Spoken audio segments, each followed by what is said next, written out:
Viewers السلام علیکم، میں ہوں زیب بناز۔ سلامت رہیں آپ اور آپ کے پیارے ویورز۔ آج چینل صدائے زیب میں ایک مہمان رائٹر موجود ہیں، پروفیسر عالیہ عمران قریشی صاحبہ۔ ان کی آواز میں انہی کا تحریر کردہ آرٹیکل پیش خدمت ہے۔ عنوان ہے پھر اختلاف رائے کی صورت نکل پڑی۔ پھر اختلاف رائے کی صورت نکل پڑی۔ السلام علیکم، میں پروفیسر عالیہ قریشی زیب بناز کی فرمائش پر اپنا ایک کالم آج آپ کی سماعتوں پہ نظر کر رہی ہوں۔ امید ہے کہ ضرور پسند آئے گا۔ کالم کا عنوان ہے پھر اختلاف رائے کی صورت نکل پڑی۔ خوش تو ہیں ہم بھی جوانوں کی ترقی سے، مگر لب خنداں سے نکل جاتی ہے فریاد بھی ساتھ۔ ہم سمجھتے تھے کہ لائے گی فراغت تعلیم، کیا خبر تھی کہ چلا آئے گا الحاد بھی ساتھ۔ 21ویں صدی کی آمد ہے، زمانہ بہت تیزی کے ساتھ ترقی کر رہا ہے اور نئی نئی ٹیکنالوجی سامنے آ رہی ہے۔ اس تیز رفتاری کے دور میں انسان جس تیزی سے ترقی کی طرف گامزن ہے، وہیں عجلت پسندی اور ایک دوسرے کو پیچھے چھوڑ جانے کی بنا پر اس نے بہت سی خامیاں اور برائیاں بھی اپنا لی ہیں۔ آہستہ آہستہ یہ خامیاں انسانی مزاج کا ایک حصہ بن کر رہ گئی، یہاں تک کہ انسان اب اگر ان سے پیچھا چھڑانا بھی چاہے تو اس کے لیے اسے بہت سی تکالیف کا سامنا کرنا ہوگا۔ آج کا انسان جہاں بہت سی خرابیوں کا شکار ہوا، اس میں ایک بہت اہم خرابی اختلاف رائے بھی ہے، جو اگرچہ خرابی نہیں ہے۔ موجودہ معاشرے میں یہ برائی ہمیں بہت تیزی کے ساتھ پھیلتی نظر آتی ہے۔ جس طرف نظر ڈالیں، ہر دوسرا شخص کسی نہ کسی سے اختلاف کرتا نظر آ رہا ہے۔ ایک دوسرے کی بات کاٹنا، اس پر تنقید کرنا، مخاطب کے نقطہ نظر کو قطعی طور پر مسترد کر دینا، ہم نے اسے اپنی عادت بنا لی ہے اور سمجھتے یہ ہیں کہ اس طرح ہم اپنی علمیت کا رعب جھاڑ رہے ہیں یا مخاطب پر اپنی برتری ظاہر کر رہے ہیں۔ حالانکہ اختلاف کا یہ نقطہ نظر اور طریقہ کار قطعی طور پر غلط ہے۔ اختلاف ہے کیا؟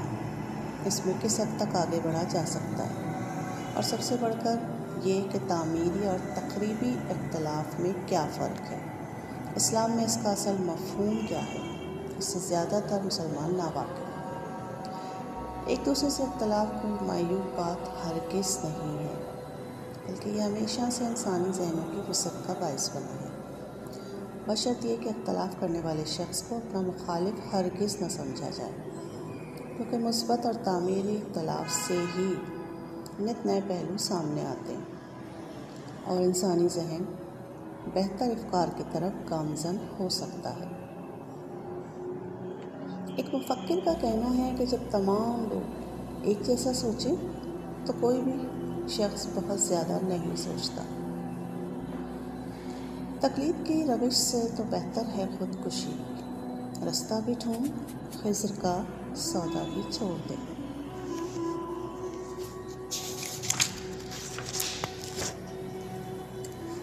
یعنی ایک شخص کا ذہن بہت محدود طور پر سوچتا ہے، اس لیے جب تقلید کا ماحول ہوگا تو ہر شخص محدود واقفیت رکھے گا۔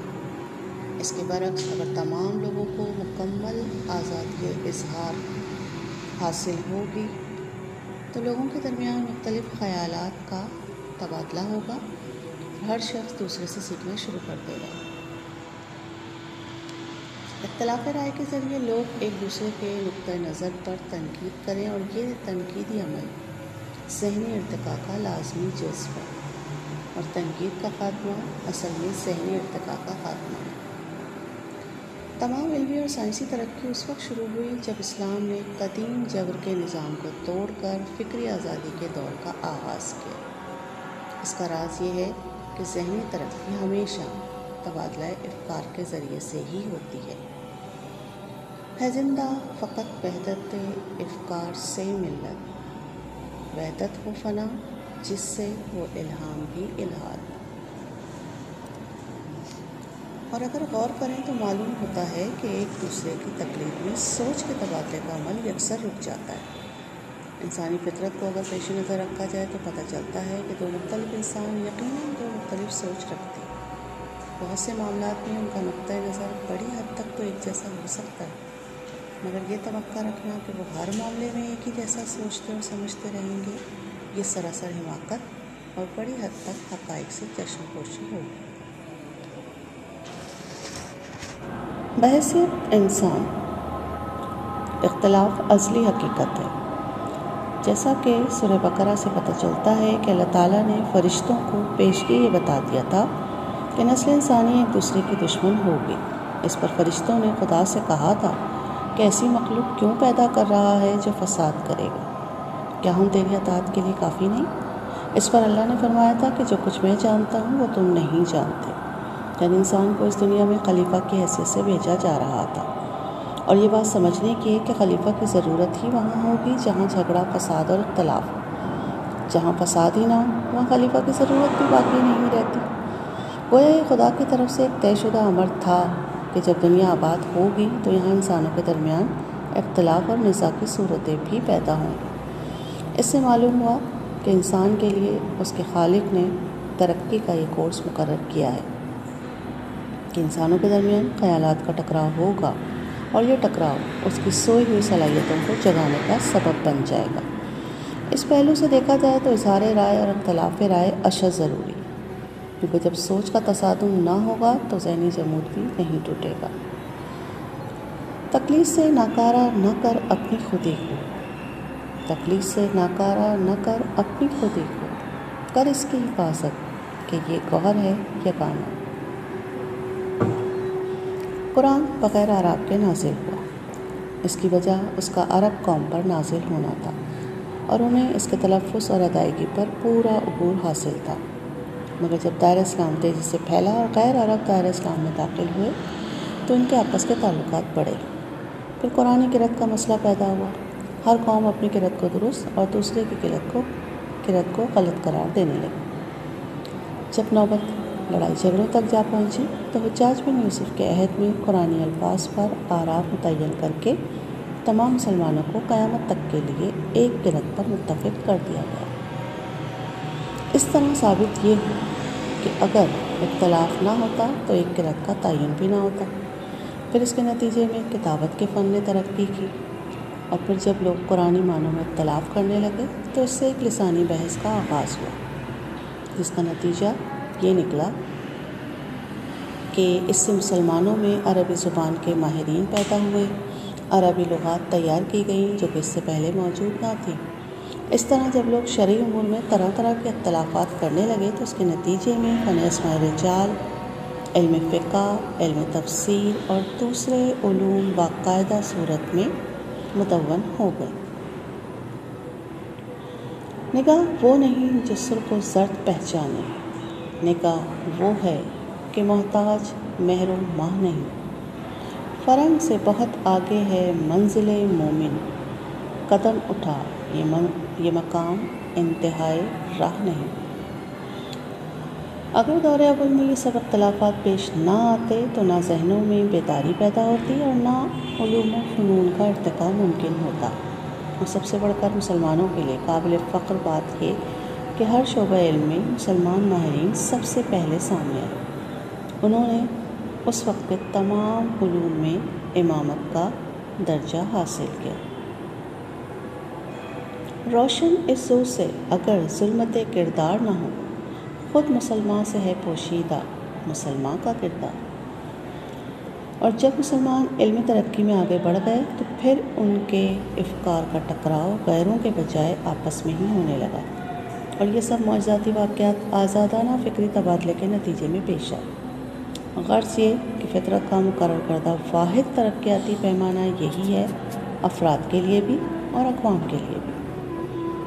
آج کے مادہ پرست دور میں جھوٹے ناقدین بہت زیادہ ہو گئے، اسی لیے زیادہ تر لوگ سچی اور جائز تنقید کو بھی برا سمجھنے لگے۔ کسی بھی سیاسی یا مذہبی جماعت کا آپس میں کسی معمولی سے مسئلے پر بھی اختلاف ہو جائے تو کوئی بھی تحمل مزاجی سے کام نہیں لیتا، بلکہ لڑائی جھگڑوں کا ایک لامتناہی سلسلہ شروع ہو جاتا ہے۔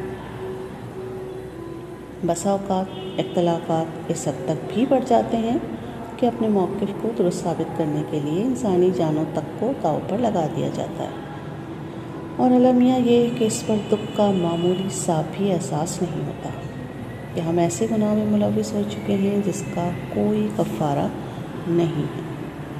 پھر ستم یہ کہ ہم مسلمان ہونے کے دعوے بھی کرتے ہیں، حالانکہ ہمارا دین تو دوسروں کے بچوں کو گالیاں دینے سے بھی منع کرتا ہے اور کسی پر ناجائز تنقید کی اجازت نہیں دیتا، کیونکہ اسلام امن و عطشی کا مذہب ہے۔ اسلام کس قسم کے اختلاف کو پسند کرتا ہے، اس کی بہترین مثال خلیفہ سوم کے عہد کا وہ واقعہ کہ جب ایک دفعہ حضرت ابو عبیدہ بن جراح رضی اللہ تعالیٰ نے حضرت عثمان رضی اللہ تعالیٰ سے بحث کی۔ انہوں نے کہا کہ میں 3 چیزوں میں آپ سے افضل ہوں۔ حضرت عثمان نے پوچھا وہ کیا ہیں؟ تو انہوں نے کہا پہلی یہ کہ بیت رضوان کے وقت میں حاضر تھا اور آپ غیر حاضر، دوسرا یہ کہ غزوہ بدر میں آپ شریک نہ تھے جبکہ میں موجود تھا، اور تیسرا یہ کہ جب غزوہ احد پیش آیا تو میں ان لوگوں میں سے تھا جو ثابت قدم رہے اور آپ ایسا نہ کر سکے۔ یہ سب سنا حضرت عثمان قطعاً ناراض نہ ہوئے، بلکہ فرمایا کہ آپ نے جو کچھ کہا سچ کہا۔ پھر اس کے بعد اپنا عذر بیان کرتے ہوئے فرمایا اے ابو عبیدہ، جہاں تک بیت رضوان کا تعلق ہے تو اس وقت رسول اللہ نے مجھے اپنی ضرورت کے تحت مکہ روانہ کیا تھا۔ غزوہ بدر میں حضور نے مجھے اپنی جگہ مدینے میں مقرر فرما دیا تھا، اور جہاں تک غزوہ احد کا تعلق ہے تو پسپائی کے اس گناہ پر خدا نے مجھے معاف فرما دیا۔ اس پورے واقعے کا اگر ایمانداری سے جائزہ لیا جائے تو اس میں براہ راست حضرت عثمان کی ذات کو تنقید کا نشانہ بنایا گیا، اور مذکورہ تینوں باتیں بظاہر ان کی برگزیدہ شخصیت کو سخت مشتبہ اور مجروح بھی کر رہی تھیں، مگر اس کے باوجود انہیں غصہ نہ آیا، بلکہ سب سے پہلے تو انہوں نے ٹھنڈے دل کے ساتھ اطمینان و سکون سے ان کی باتیں سنی، انہیں درست بھی تسلیم کیا، پھر ان تینوں باتوں سے متعلق اپنا نقطہ نظر بیان کیا۔ یہ ہے مکمل تعمیری تنقید اور اختلاف رائے کی وضاحت۔ اس سے یہ بات کھل کر سامنے آ جاتی ہے کہ اسلامی اصول یہ ہے کہ انتہائی سخت تنقید کو مشتمل ہوئے بغیر ٹھنڈے دل سے سنا جائے، پھر مخاطب کو جواب دیا جائے، اور آج اسلام کے ماننے والوں کا یہ عمل ہے کہ ان کا کوئی بھی جلسہ مرد آباد کے نعروں مخالف پارٹی کے لوگوں کی ذاتیات کو نشانہ بنائے بغیر مکمل اور کامیاب قرار نہیں پاتا۔ جھوٹے بیانات اور نعرے بازی کے ذریعے دوسری پارٹی پر کیچڑ اچھالا جاتا ہے۔ تہذیب کا کمال شرافت کا ہے سوال، غارت گری جہاں میں ہے اقوام کی معاش۔ اسلامی نقطہ نظر سے یہ اختلاف نہیں، فساد ہے جو زیادہ بڑھ جائے تو تخریب کاری تک بھی پہنچ جاتا ہے۔ فساد اور تخریب کاری کے مقابلے میں مثبت تعمیری اور سچی تحریک ہی اصل تنقید ہے، اور یہ یقیناً مستحق ہے اس بات کی کہ اسے ہر حال میں جاری رکھا جائے تاکہ قومی ارتقاء کا سلسلہ رکنے نہ پائے۔ اختلاف بڑے بڑے عالموں کے درمیان بھی ہو سکتا ہے، مگر یہ اختلاف دماغی بحث کی سطح تک ہی رہنا چاہیے، دلوں کی کدورتوں اور نفرتوں کا باعث نہ بنے اور نہ ہی دین پر اثر انداز ہو۔ مطلب یہ کہ ایسا نہ ہو کسی اختلاف کے سبب ہم ایک دوسرے کی نیت پر ہی شک کرنے لگیں اور اخلاقی نوعیت کی الزام تراشیاں کرنے بیٹھ جائیں، پیٹھ پیچھے اس کی کاٹ میں رہیں اور مخالف کو نقصان پہنچانے کی ہر ممکن تدبیر کرنے لگیں، جیسا کہ آج کے معاشرے میں ہمیں بخوبی نظر آتا ہے۔ مجھ کو تو یہ دنیا نظر آتی ہے دگر بو، مجھ کو تو یہ دنیا نظر آتی ہے دگر بو، معلوم نہیں دیکھتی ہے تیری نظر کیا۔ غرض یہ کہ مخالفت کی جائے مگر دلائل کے ساتھ، حکمت کے ساتھ اور تحمل مزاجی کے ساتھ، جیسا کہ ہمارے علماء اور صحابہ کا طریقہ کار رہا ہے، نہ کہ برا بھلا کہہ کر مخاطب کی تذلیل کی جائے، اس کی کردار کشی کی مہم چلائی جائے، اس کے خلاف لوگوں میں پروپیگنڈا کیا جائے اور بالآخر آپس کے تعلقات ہمیشہ کے لیے کشیدہ ہو جائیں اور پھر فریقین آپس میں کسی معاملے میں متفق نہ ہو سکیں اور نہ ہی کبھی اچھے خوشگوار ماحول میں گفتگو کر سکیں۔ اس طرح آہستہ آہستہ ایک ہی معاشرے میں مل جل کر رہنے والے لوگ ہمیشہ کے لیے ایک دوسرے سے دور ہو جائیں۔ الغرض بحث سے دلائل پر ہونی چاہیے، نہ کہ الزام تراشی اور عیب جوئی پر۔ یہ تھا میرا آرٹیکل، چھوٹا سا تھا لیکن میرا خیال موضوع کے اعتبار سے بڑا جداگانہ سا، یقیناً پسند آئے گا۔ آپ کی رائے کی منتظر رہوں گی، اجازت چاہوں گی۔ اللہ حافظ۔